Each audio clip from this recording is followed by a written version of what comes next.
في سكون الليل أبكي وحدي وأنادي يا حبيب قلبي، ما رأيتك ولكن نورك يملأ روحي وفؤادي. Dalam hening malam aku menangis sendiri, wahai kekasih hatiku, aku belum pernah melihatmu, namun cahayamu menerangi jiwaku dan sanubariku.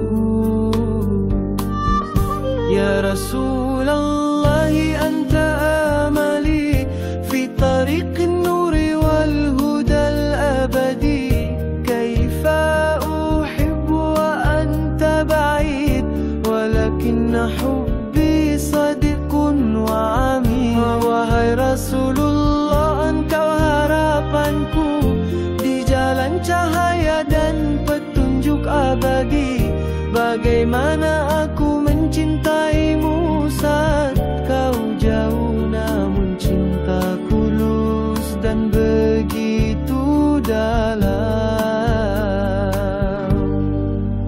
Samti yahmilu du'a ashiqin lam yara wajhaka walakin yusadi, yashtaqu liqa'ika fil jinani ma'al abrari wassiddiqina.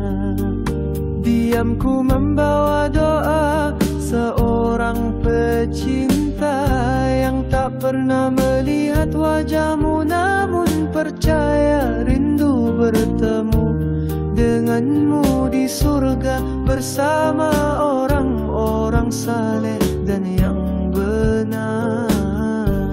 Allahumma salli ala nabiyina Muhammadin al-hadi wa syafi'ina, thabbit qalbi ala tariqika hatta alqahu fi jannatika.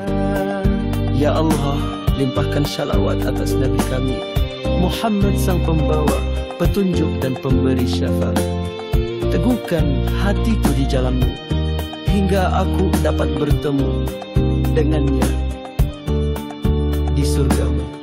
Ya Rasulullah, anta amali fi tariqin nuri wal hudal abadi, kaifa uhibbu wa anta ba'id, walakinna hubbi sadiqun wa amiyun. Wahai Rasulullah, engkau harapanku di jalan cahaya dan petunjuk abadi.